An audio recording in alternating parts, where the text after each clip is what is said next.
Hall and Wilcox acknowledges the traditional custodians of the lands on which this podcast is recorded. We pay our respects to their elders, past and present, and to all First Nations people joining us today.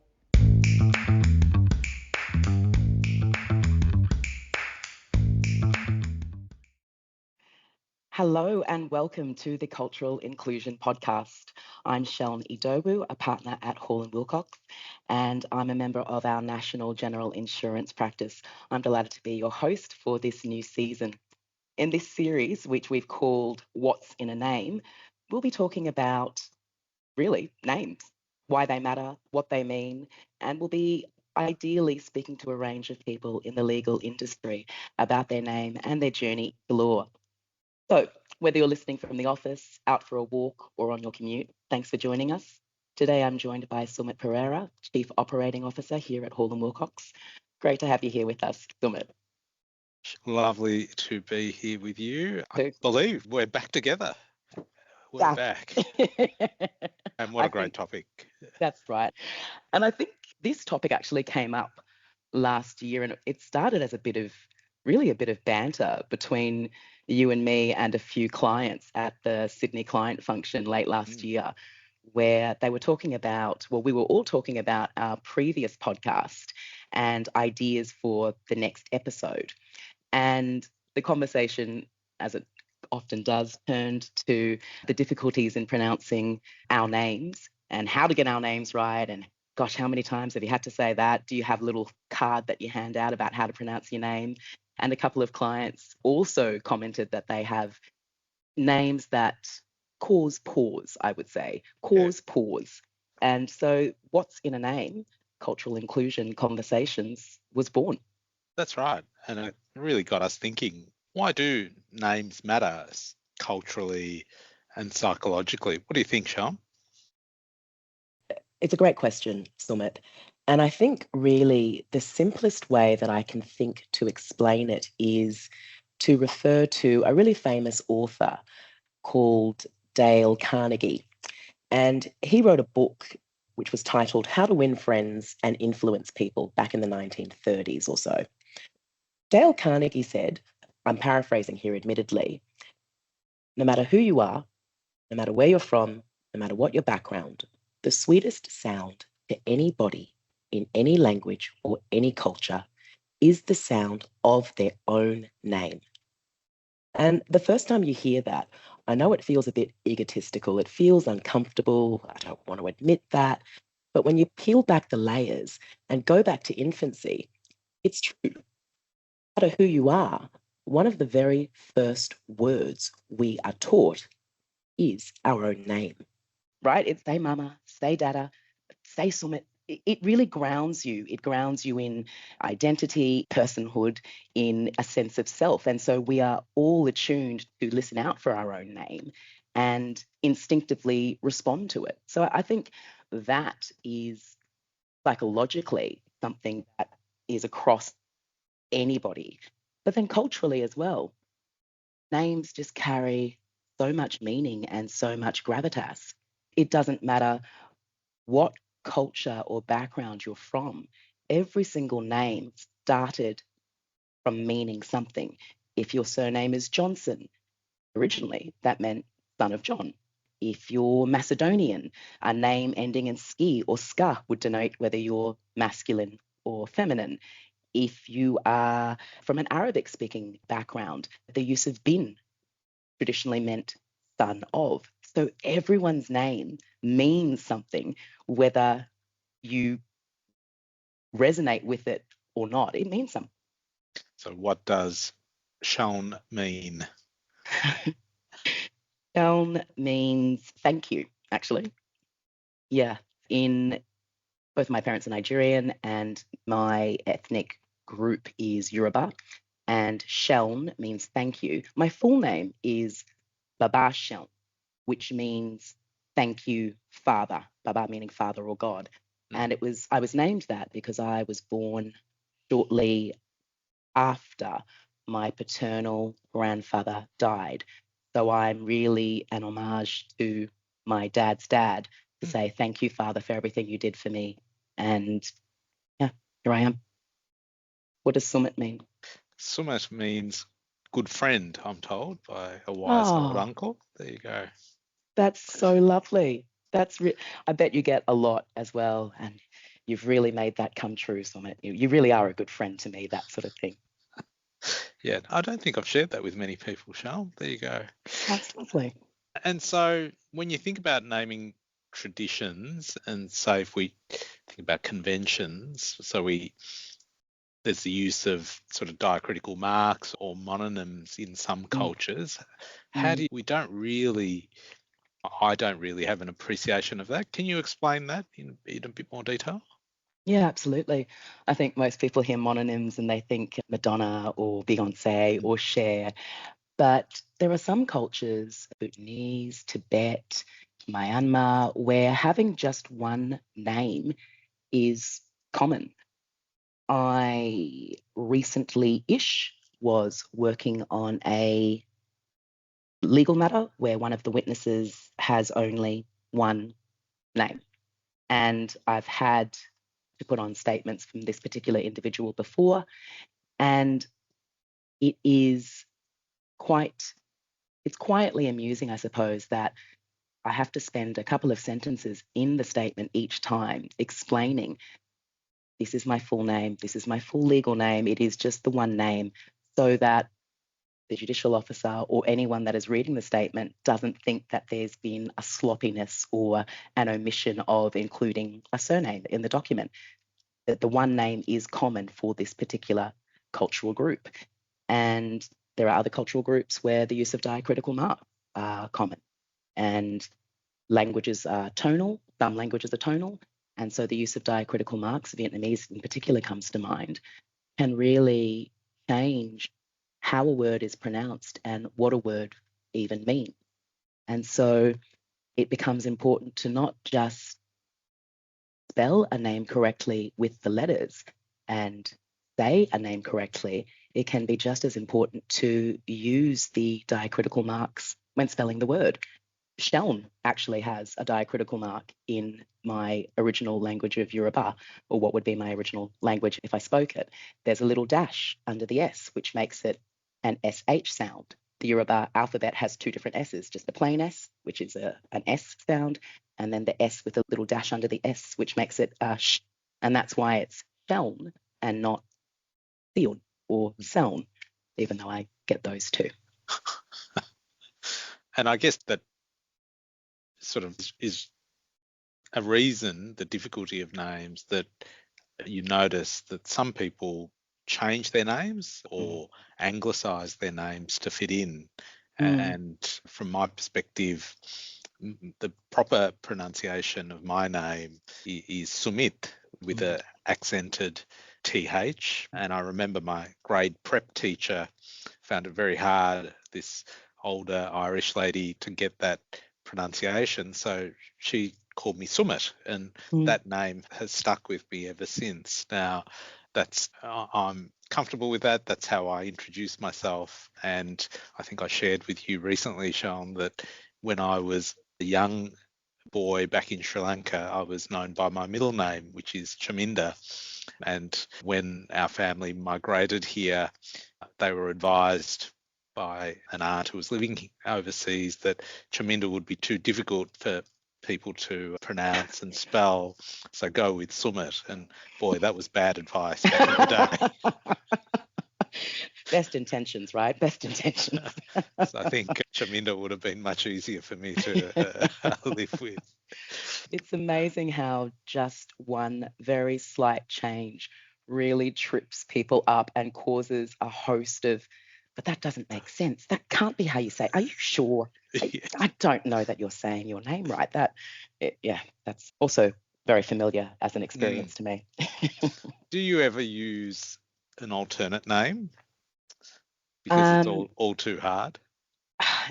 I don't, not professionally. When I'm ordering a coffee, or back in the day, if I was at a loud bar or something, I might say, my name is Michelle. But that's just because I don't want to spend 5 minutes shouting over the cafe sounds. Sheln. Say that again. Sheln. How do you spell it? That's not going to help you. Yeah. It's just easier to say Michelle and, oh, yeah. But Professionally, I've always been known. I've always introduced myself as Sheln. I've never changed it. I've never anglicized it. I've never had the desire to, but I also understand how and why some people do that. What about you? Well, yeah, if you're out for coffee with me, we'd be in trouble because I usually give the name of the person I'm with. And around we go. So when it's Jenny, my wife, or if I'm with Andrew or someone, I'll give their Yeah. name. I might start dropping into my cafe order. And what's your name? Chaminda. There you go. Try that out. Yeah, CHA. I reckon they'll get it right. I think so too. I think so too. And do you have a nickname? No, it probably depends on who you're speaking to. Some really good friends of mine, maybe less than a decade ago, when they found out that my full name is Baba Sheln, started calling me Baba, and it has stuck within a group of about 2 or 3 of them. And I must say, the first few times, probably the first couple of years that they did that, my brow furrowed with that. It's hard to explain why, but it doesn't really make sense as a name because Baba by itself means father or God. And Yoruba names nearly always have some sort of prefix or suffix. So you wouldn't call, it just doesn't make a lot of sense. But I've come to recognize that it's a term of endearment. And so they call me that. What else? Probably, I mean, if I meet Nigerians, other Nigerians, they tend to assume that I've adopted a nickname because I will say, oh, I was born and grew up in Brisbane, right? So I'm accustomed to saying it's pronounced Sheln. It's like saying shell with an N on the end, Sheln. But if you speak to my parents, roll their eyes and perhaps involuntarily flinch when I say that, and other Nigerians will say, you don't know how to say your own name. Because it's not actually Sheln. I say that for an Australian linguistic palate. It's really more like Sheln. There's no real L, there's no real N. It just, or Baba Sheln. It's very, there's almost like a musicality to it. And I know I made this comment to you a couple of weeks ago where you can imagine growing up in Brisbane of all places, 5-year-old me in the playground saying to other kids, oh, there's no L, there's no N, it just trails off. There's a hint of an L. Why won't you play with me? Why won't you be my friend? And just being some weird, difficult kid with an unusual name. So Sheln is just what I've always gone by. I got teased a little bit when I was in primary school, so I guess that's a form of nickname. Kids used to call me Hubba Bubba, like the chewing gum. I'm glad you're laughing at my pain. What else? Other kids, that's right. Other kids, they heard my parents say it correctly. And so then they started saying, oh, it's like Daytona, and imitating the cars going past on Daytona. And that was also pleasant. But yeah, that's it. You go by Smoothie, don't you? Yes, there's a story to that. It's not because I'm smooth by any stretch, I could tell you. But yes, it was a nickname that I was given by someone who found it difficult to pronounce my name, and it has stuck. And there we go. That's the difference between choosing a nickname for yourself or someone choosing to anglicize their name or whatever, and someone appointing a nickname for you. Yeah. Yeah.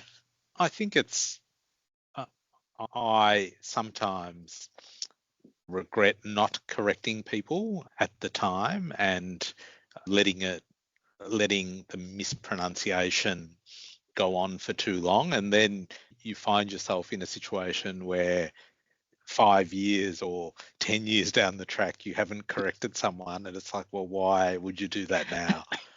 Because now you just look like a jerk. If you've let it go on for that long, it's too late. Yeah. I'm going to say that there's probably a limit on it, similar to fresh fish, probably about 3 days. Got about 3 days to correct it. Otherwise, that's it. You live with it. And it's over. That is completely on me and not on the people that have got my pronunciation wrong. So I own that. But that's another reason for participating in this podcast with you, to give people the chance. Are you suggesting that people might come up to you now going, all these years I've been calling you David, why didn't you say something? There is another funny story along those lines, which I won't share on this podcast. Next episode. Next episode, perhaps. So, look, I think to move to the seriousness of names, perhaps, I think it is important from a cultural inclusion perspective that all parties take the time to get names right. I think your opening was so true. It makes people feel valued, it makes people feel important, and it makes people feel that they are welcome and included in a place, and in our case, in a workplace. So I do think it's really important. I do think everyone, I put myself in this category, needs to have the courage to have their name expressed how they feel it should be pronounced or written, and have the courage to correct. I think everyone deserves to be known by their name and their preferred name. And so I do think it's an important conversation, and something that, we encourage everyone to take the time to get right. Absolutely. Absolutely. Because I don't think that when names are mispronounced, that it is always done from a place of malice. In fact, I think it's very rarely done from a place of malice. Most of the time, as you say, there's got to be some courage in correcting people. And my experience is, I'd say 9 times out of 10, people are very, oh my gosh, I'm so sorry, I had no idea. And it's very rare that I have experienced someone saying, oh, that's too hard, I'm just going to call you Shelley, or I'm not saying all that. Why can't you have a normal name? Oh my gosh.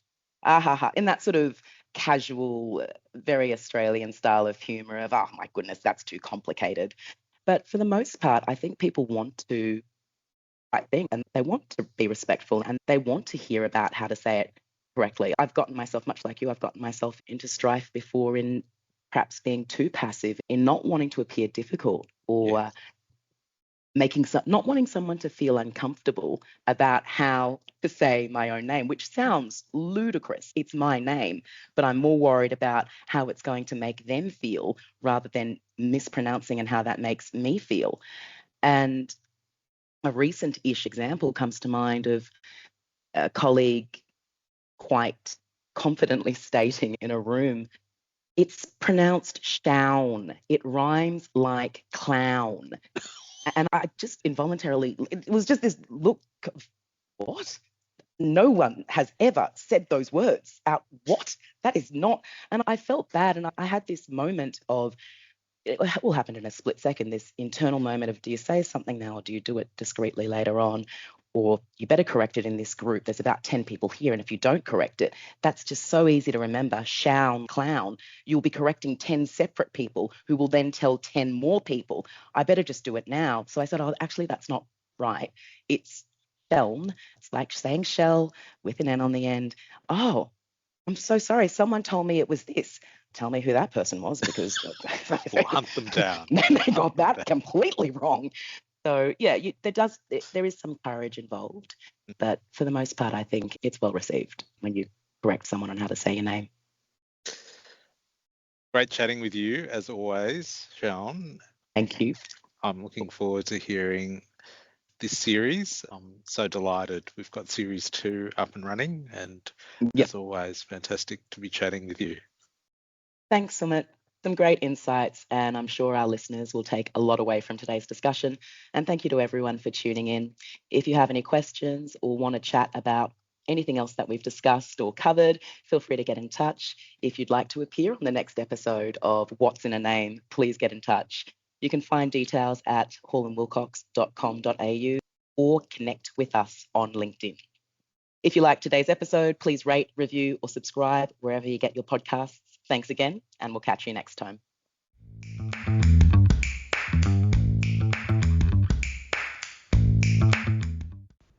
This podcast is not legal advice and should not be relied upon as such. You should always obtain legal advice about your specific circumstances.